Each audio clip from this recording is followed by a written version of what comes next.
안녕하세요. 한일수레교회 이모상 목사입니다. 오늘 나눌 말씀은 아모스 1장 11절에서 2장 3절까지의 말씀입니다. 여호와께서 이와 같이 말씀하시되 에돔의 서너 가지 죄로 말미암아 내가 그 벌을 돌이키지 아니하리니 이는 그가 칼로 그의 형제를 쫓아가며 국류를 벌이며 항상 맹렬히 화를 내며 분을 끝없이 품었음이니라. 내가 대만에 불을 보내리니 보스라의 궁궐들을 사으리라. 여호와께서 이와 같이 말씀하시되 암몬 자손의 서너 가지 죄로 말미암아 내가 그 벌을 돌이키지 아니하리니 이는 그들이 자기 지경을 넓히고자 하여 길르앗의 아이벤 여인의 배를 갈랐음이니라. 내가 랍바성에 불을 놓아 그 궁궐들을 사르되 전쟁의 날의 외침과 회오리 바람의 날의 폭풍으로 할 것이며 그들의 왕은 그 지도자들과 함께 사로잡혀 가리라.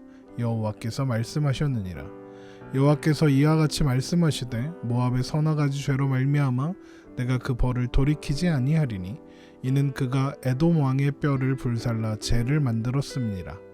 내가 모압에 불을 보내리니 그리옷 궁궐들을 사르리라.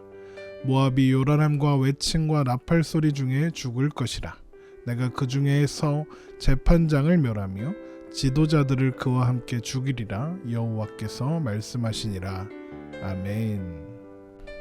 우리는 하나님께서 아모스 선지자를 통하여 주시는 열국을 향한 심판의 메시지를 통해서 이방 나라들의 운명이, 아니 온 세상의 운명이 어떤 나라의 국력이나 왕의 능력이나 경제력에 달려있는 것이 아니라는 것을 알 수 있습니다. 모든 역사는 하나님의 주권 아래 있는 것이기 때문입니다. 물론 그 역사 속에서는 아픈 일도 일어나죠. 하나님은 블레셋과 두로에 의해서 하나님의 백성들이 포로가 되고 노예로 팔려가는 것을 허락하셨습니다.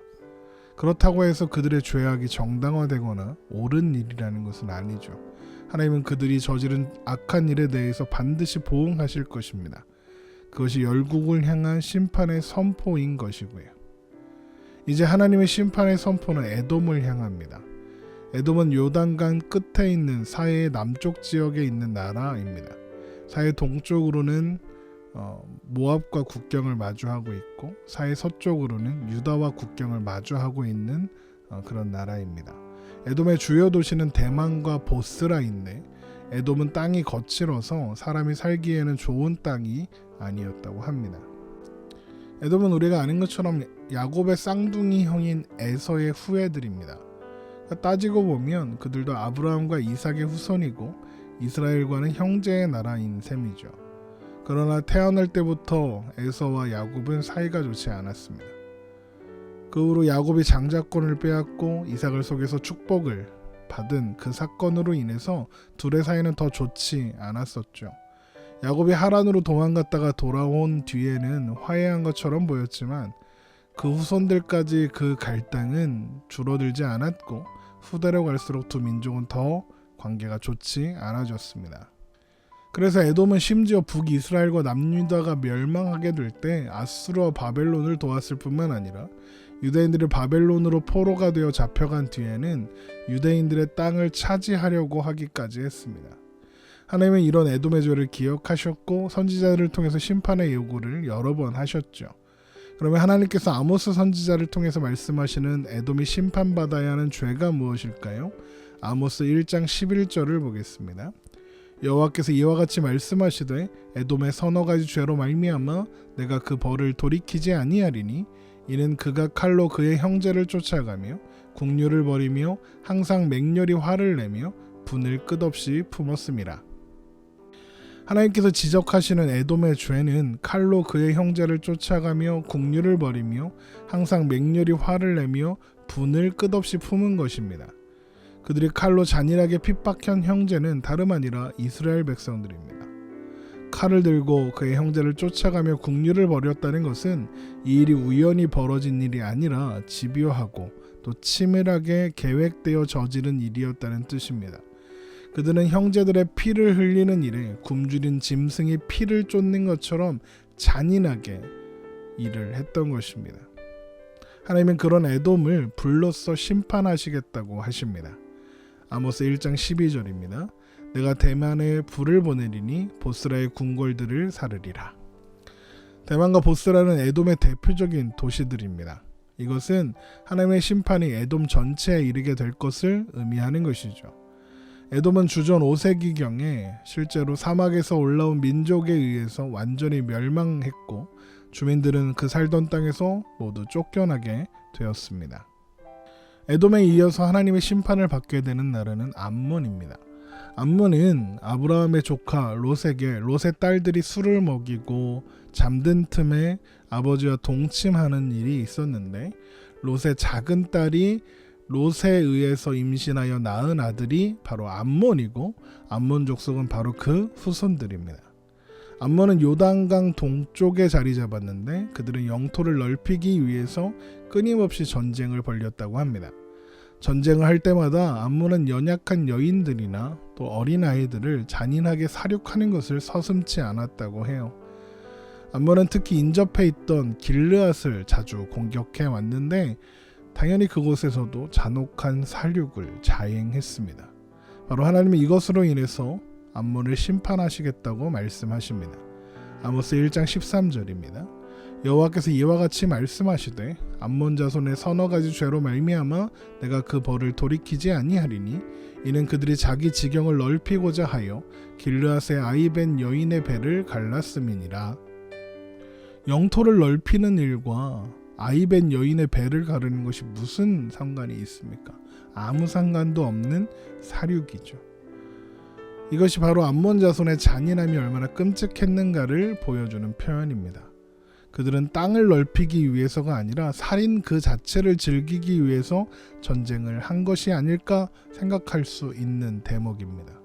하나님은 그런 암몬을 철저히 심판하시겠다고 하십니다. 아모스 1장 14절입니다. 내가 나빠성에 불을 놓아 그 궁궐들을 사르되 전쟁의 날의 외침과 회오리 바람의 날의 폭풍으로 할 것이며 그들의 왕은 그 지도자들과 함께 사로잡혀 가리라 여호와께서 말씀하셨느니라. 암몬을 향한 하나님의 심판의 메시지를 보면 다른 나라들에 대한 것보다 더 구체적인 것을 알 수 있습니다. 이것은 암몬의 죄악이 심각한 것이라는 것을 의미하겠죠. 하나님은 불을 놓아 그들의 도시 라빠를 태우시겠다고 하셨습니다. 그런데 그날이 전쟁으로 인한 화재와 같을 것이고 그날은 회오리 바람이 불어서 그 불을 끌 수가 없을 것이고 불이 지나간 것은 폭풍이 휩쓸고 지나간 것처럼 그래서 아무것도 남지 않게 될 것이고 또한 왕과 신하들을 비롯한 모든 백성들이 포로가 되어 돌아올 수 없는 길을 떠나게 될 것이다 말씀하십니다. 암몬의 잔인함도 또 그렇게 해서 얻은 영토도 그들이 쌓아 올린 요새나 성들도 그들이 화려하게 지은 궁궐도 하나님의 심판을 피하게 하거나 막아줄 수는 없었던 것입니다. 이어지는 심판의 선포는 모압을 향한 것입니다. 모압은 롯과 그의 맏딸 사이에서 나온 아들 모압의 후손들이죠. 모압은 요단 동쪽 에돔과 암몬 사이에 있는 땅을 자리 잡고 살았습니다.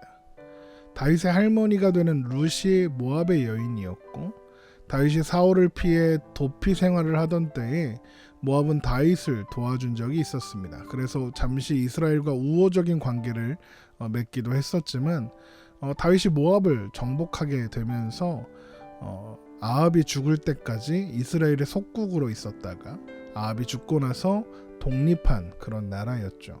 그들이 살던 땅이 에돔과 암몬 사이에 끼어 있다 보니까 이 두 나라와 사이가 그렇게 좋지 않았는데 특히 에돔과는 심각하게 적대하는 사이였다고 합니다. 그런데 하나님께서 모압을 심판하시는 이유를 뭐라고 하시죠? 아모스 2장 1절입니다. 여호와께서 이와 같이 말씀하시되 모압이 서나가지 죄로 말미암아 내가 그 벌을 돌이키지 아니하리니 이는 그가 에돔 왕의 뼈를 불살라 죄를 만들었음이라. 하나님은 모압이 심판받아야 하는 이유로 그들이 에돔 왕의 뼈를 불살라 죄를 만들었다 이야기하십니다. 에돔 왕의 뼈를 불살라 죄로 만들었다는 것은 두 가지 의미로 보통 보는데 하나는 에돔 왕의 무덤을 파서 그 뼈를 불살랐다 이렇게 보기도 하고 혹은 모압 사람들 안에 있었던 인신제사 풍습에 대해서 이야기하는 것이라고도 합니다. 그들은 사람을 불로 태워서 자신들의 신에게 바치는 일을 했던 것이죠. 또한 무덤을 파서 죽은 사람의 뼈를 불태운다는 것도 그렇게 선한 일은 아니겠죠. 그런데 이 부분은 조금 의아한 것 같습니다. 왜냐하면 분명히 모압에 지은 죄는 다른 민족들 못지않게 잔인한 것입니다. 심판받아야죠. 그런데 다른 민족들을 심판하실 때 이야기를 보면 그들의 죄는 하나님의 백성인 이스라엘이나 남유다와 연관이 있는 것들이었습니다. 그런데 에돔은 이방 민족이잖아요. 게다가 하나님께서 심판하시겠다고 하신 민족입니다. 모압의 죄가 반인륜적이고 잔인한 죄였다 하더라도 그게 이스라엘의 대적인 에돔에게 한 일이잖아요. 그렇게 생각해보면 하나님이 별로 그것은 신경 쓰지 않을 것 같은 거죠. 그런데 그 일로 하나님은 모압을 심판하시겠다 말씀하시는 거죠. 그래서 이게 좀 이상하게 보일 수 있는 것입니다. 그러나 여러분, 이것은 하나님께서 이스라엘만의 하나님이 아니라 온 열방의 하나님이시라는 것을 보여주는 것입니다. 하나님을 믿든지 혹은 믿지 않던지 세상 모든 나라와 권세들 그리고 세상의 모든 사람들은 하나님의 주권 아래 있는 것, 그리고 그들은 그들의 행한 것에 합당한 심판을 받아야 한다는 것, 그리고 하나님은 그 모든 순간들의 모든 죄악을 지켜보고 계신다는 것을 알아야 하는 것입니다. 로마서 2장 9절의 말씀을 보겠습니다.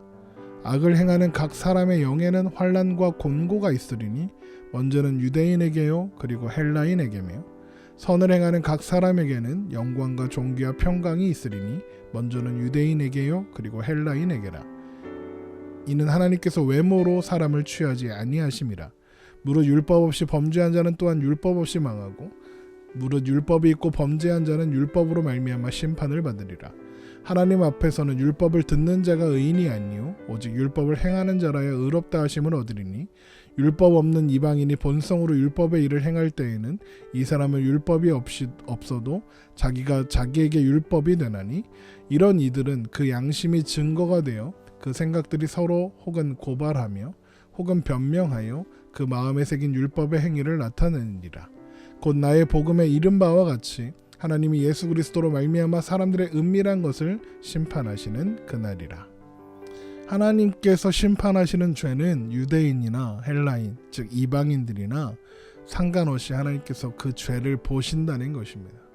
결국 모압을 비롯해서 이제까지 심판을 받은 모든 열방의 죄는 이스라엘에게 죄를 지은 것이거나 혹은 에돔에게 죄를 지은 것이 아니라 하나님 앞에 범죄한 일이고 하나님께 죄를 저지른 것이라는 것이죠. 그래서 하나님은 모압이 행한 일이 이스라엘에게 지은 죄가 아님에도 불구하고 심판하시는 것입니다. 모압은 에돔 왕의 뼈를 불태운 것처럼 하나님이 불을 보내서 심판하시게 될 것입니다. 아모스 2장 2절입니다. 내가 모압에 불을 보내리니 그리옷 궁궐들을 사르리라. 모압이 요란함과 외침과 나팔 소리 중에 죽을 것이라. 내가 그 중에서 재판장을 멸하며 지도자들을 그와 함께 죽이리라. 여호와께서 말씀하시니라. 모압은 그들이 자랑했던 그리옷 궁궐들이 사라지는 것을 보게 될 것입니다. 그리옷은 모압의 중심 도시로 모압의 신인 그모스 신전이 있었던 곳이라고 합니다.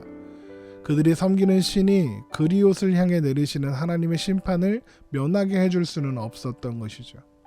그들이 에돔 왕의 뼈를 재로 만들었듯이 하나님은 모압을 태워 재가 되게 하시겠다 하십니다. 그날은 전쟁의 요란함과 사방에서 들려오는 절규가 들릴 것이고 침략을 알리는 나팔 소리가 가득한 날이 될 것이며 이런 하나님의 심판을 자초한 모압의 재판장들과 지도자들 하나도 남지 않고 죽게 될 것입니다. 그리고 이것은 기원전 598년에 바벨론에 의해 모압이 멸망하게 되면서 성취되게 됩니다. 이렇게 하나님은 아모스 선지자를 통하여 이스라엘 주변 국가들이 저지른 범죄들을 지적하시고 심판을 선포하셨습니다. 우리는 이것을 통해서 하나님께서 역사의 주관자 되신다는 것을 확인할 수 있죠. 그리고 우리는 또한 하나님은 온 세상을 통치하시는 통치자시라는 것을 알 수 있습니다. 하나님은 아람과 블레셋과 두로와 에돔과 암몬 그리고 모압을 향해 심판의 예고를 하시는 것으로서 하나님께서 만국의 주권자 되신다는 것을 드러내십니다.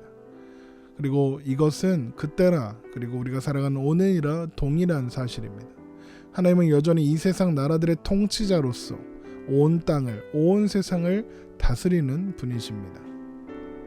하나님께서 온 천하 만물을 창조하시는 분이기 때문에 하나님의 통치는 전 세계, 온 우주를 채우는 것입니다.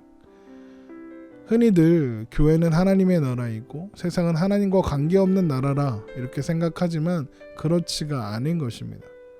우리가 살아가는 모든 것이 하나님의 통치 아래 있는 것입니다.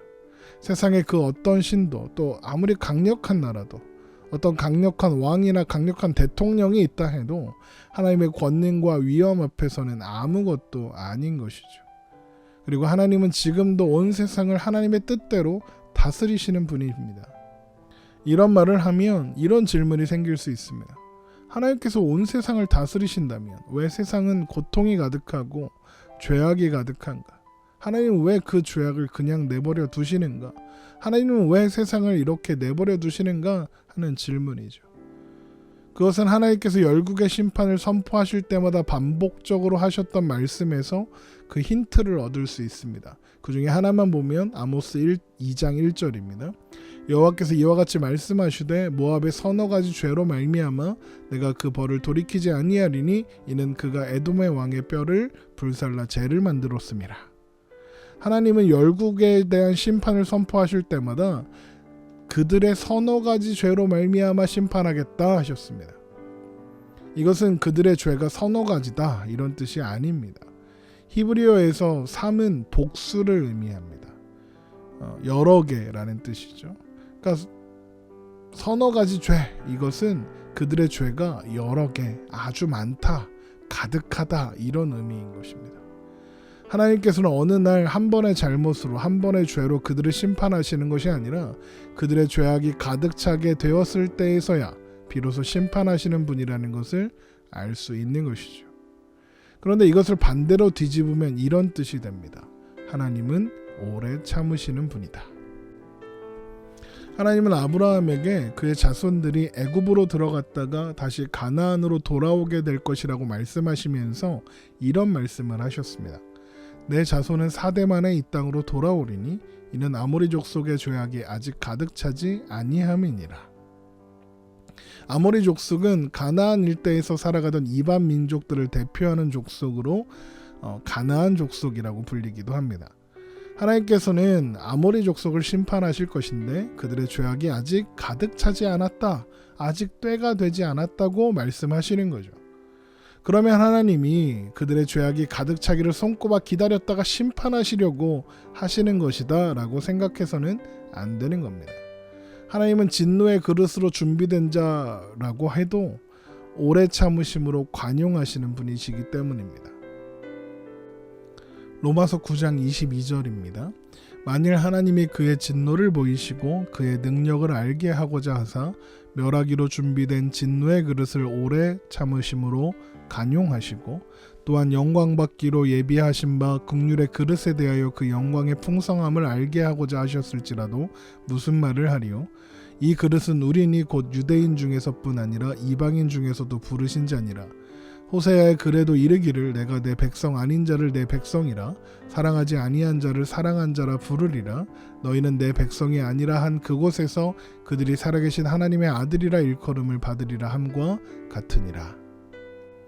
하나님께서 그렇게 오래 참으심으로 관용하시는 이유가 무엇이라고 합니까? 내 백성 아닌 자를 내 백성이라 사랑하지 아니한 자를 사랑한 자라 부르리라 때문입니다. 하나님의 백성이 아닌 자를 하나님의 백성으로, 하나님이 사랑하시지 않은 자들을 사랑하는 자로 부르시기 위해서라는 것이죠. 여러분, 세상은 날로 죄악으로 가득해져 가고 그래서 하나님의 통치가 힘을 쓰지 못하는 것처럼 보일 때도 있습니다. 그러나 그것은 하나님의 통치가 힘을 쓰지 못하기 때문이 아니라 하나님께서 긍휼하신 가운데 오래 참으심으로써 관용하고 계시기 때문이지 하나님의 통치가 힘을 쓰지 못하고 있는 것이 아니라는 것이죠. 물론 세상 누구도 하나님께서 아무리 오래 참아주신다 해도 스스로 구원의 길을 찾을 수 있는 사람은 아무도 없습니다. 그렇다면 하나님의 오래 참으심이 헛것이 되는 걸까요? 아닙니다. 하나님은 오래 참으시며 하나님의 방법으로 죄악이 관영한 세상에서 하나님의 백성이라 부를 자들을 불러내십니다. 그러면 하나님의 방법이 무엇이겠습니까? 바로 예수 그리스도입니다. 로마서 8장 1절의 말씀입니다. 그러므로 이제 그리스도 예수 안에 있는 자에게는 결코 정죄함이 없나니 이는 그리스도 예수 안에 있는 생명의 성령의 법이 죄와 사망의 법에서 너를 해방하였습니다. 율법이 육신으로 말미암아 연약하여 할 수 없는 그것을 하나님은 하시나니 곧 죄로 말미암아 자기 아들을 죄 있는 육신의 모양으로 보내어 육신의 죄를 정하사 육신을 따르지 않고 그 영을 따라 행하는 우리에게 율법의 요구가 이루어지게 하려 하심이라. 우리는 그런 하나님의 오래 참으심 안에서 예수 그리스도로 말미암아 구원받은 자들입니다. 하나님은 오늘도 세상을 오래 참으심으로 바라보시며 하나님의 자녀들을 부르고 계십니다. 우리는 세상을 악하고 우리가 분리되어야 하는 곳으로 바라보는 것이 아니라 하나님께서 다스리시는 곳이고 하나님의 오래 참으심으로써 관용하시는 곳이라고 알아야 하겠습니다. 그래서 하나님의 뜻이 이 땅 가운데 온전히 이루어지기를 오늘도 소망하며 우리에게 맡겨진 오늘들을 믿음으로 살아가며 하나님께서 온 땅의 주인 되신다는 것을 고백하고 또한 선포하며 살아가야 하겠습니다. 오늘 하루도 믿음 안에서 평안하시기 바랍니다.